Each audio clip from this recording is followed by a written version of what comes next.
तो martial master के पिछले एपिसोड में हमने देखा कि क्विंचन और हसलमैन दोनों एक साथ मिलकर फ्लेम डीमन से फाइट कर रहे होते हैं। तभी flame demon blood demon sect के हेड के बॉडी पर कंट्रोल कर लेता है, जिससे उसकी पावर काफी ज्यादा बढ़ जाती है और अब वह काफी तेजी से हसलमैन पर अटैक करता है, पर हसलमैन उसके अटैक को ब्लॉक कर लेता है। तभी पीछे से क्विंचन अपने रस्टी स्वॉर्ड से फ्लेम डीमन के ऊपर एक स्लैश अटैक करते हुए उसे हसलमैन से दूर कर देता है। तभी फ्लेम डीमन हंसते हुए बोलता है, यह बॉडी मेरे लिए परफेक्ट है और अब मैं इस बॉडी का यूज करते हुए तुम दोनों को जान से मार दूंगा। तभी हसलमैन गुस्से में फ्लेम डीमन के ऊपर अटैक करने लगता है, पर फ्लेम डीमन उसके सभी अटैक्स को डॉज कर लेता है। तभी क्विंचन काफी तेजी से अपनी लाइटनिंग ब्लड लाइन का यूज करते हुए फ्लेम डीमन पर अटैक करता है, पर फ्लेम डीमन क्विंचन के अटैक को ब्लॉक करते हुए उसे पंच करके दूर फेंक देता है।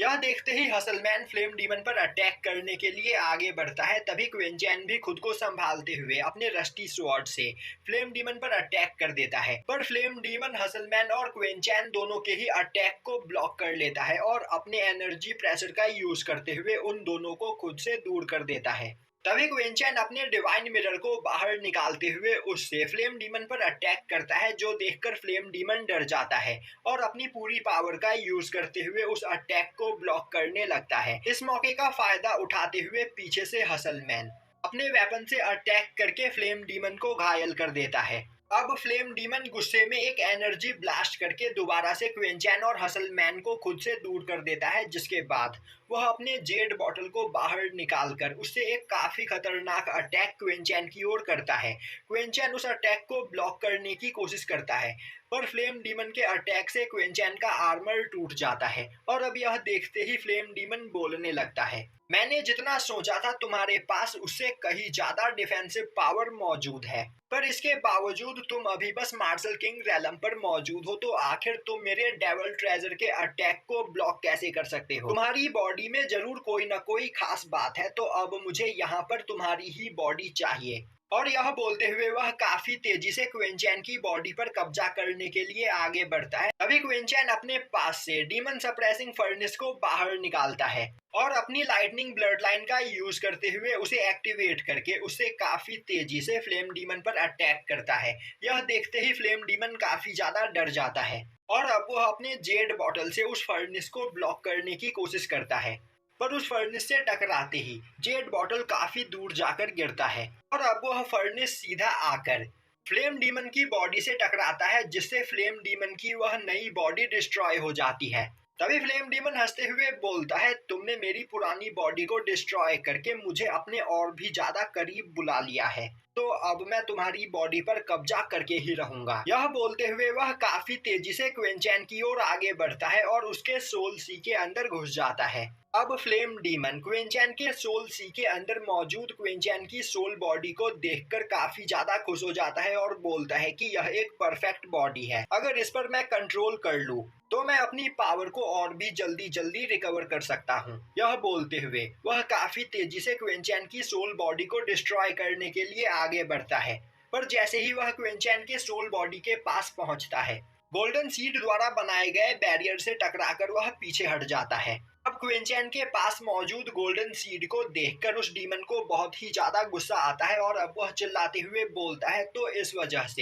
वजह से तुम जैसा एक कमजोर इंसान मेरा सामना करने से डर नहीं रहा था, क्योंकि तुम्हें पता है कि मैं इस गोल्डन सीड की वजह से तुम्हें मार नहीं सकता हूँ। यह बोलते हुए वह क्विंचन के सोल सी से बाहर भागने लगता है। तभी क्विंचन खड़ा होते हुए बोलता है, आखिर तुम्हें यहाँ से भागने की इतनी जल्दी क्यों है? और यह बोलते हुए वह एक फॉर्मेशन को एक्टिवेट करता है, जिससे कई सारे चेन्स फ्लेम डीमन को चारों ओर से घेरकर उसे कैद कर लेते हैं। तभी फ्लेम डीमन बोलता है, बच्चे तुम्हें क्या लग रहा है, अगर तुम्हारे पास यह गोल्डन सीड मौजूद है तो तुम मुझे यहाँ पर मार सकते हो। तुम्हें यह नहीं भूलना चाहिए कि फ्यूचर में आगे चलकर तुम भी मेरे डीमन क्लैन के एक स्लेव बनोगे और गोल्डन सीड के अंदर मौजूद डीमन तुम्हारी बॉडी के ऊपर कंट्रोल कर लेगा। यह बोलते हुए वह उस फॉर्मेशन सील को तोड़कर वहां से भागने की कोशिश करता है, पर उस सील के ऊपर उसके किसी भी अटैक का असर नहीं हो रहा होता है। यह देखते ही वह बोलने लगता है, यह बच्चा अभी बस मार्शल किंग रैलम पर है, पर आखिर यह इतने पावरफुल फॉर्मेशन कैसे बना सकता है?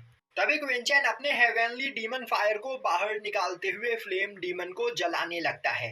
जो देखते ही फ्लेम डीमन काफी ज्यादा डर जाता है और अब वह अपने सोल सेक्रीफाइस टेक्निक का यूज करते हुए एक बहुत बड़ा ब्लास्ट करता है और अब वह क्विंचन के सोल सी से निकलकर बाहर आ जाता है और अपने जेड बॉटल के अंदर आकर छिप जाता है, जो देखते ही हसलमैन अपने वेपन का यूज करते हुए उस जेड बॉटल को पकड़ने की कोशिश करता है, पर वह डीमन अपने एनर्जी प्रेशर से हसलमैन को खुद से दूर कर देता है और बोलता है, मैं तुम्हें बाद में देख लूंगा। तभी क्विंचन अपने डीमन सप्रेसिंग फर्नेस का यूज करते हुए फ्लेम डीमन पर अटैक करता है, जो देखते ही फ्लेम डीमन अपनी पूरी पावर का यूज करते हुए उस फर्नेस को ब्लॉक करने लगता है। पर क्विंचन डीमन रिफाइनिंग फर्नेस पर अपनी लाइटनिंग ब्लड लाइन का एक पुश देते हुए फ्लेम डीमन को वहां पर घायल कर देता है। अब यह देखकर फ्लेम डीमन काफी ज्यादा परेशान हो चुका होता है और अब वह काफी तेजी में मोली को अपने साथ लेते हुए उस जगह पर एक पोर्टल बनाता है और बोलता है, मेरी कहानी अभी यहाँ पर खत्म नहीं हुई है क्विंचन, मैं वापस लौट कर आऊंगा और तुम्हें एक कुत्ते की मौत मारूंगा। यह बोलते हुए वह वहां से भाग जाता है।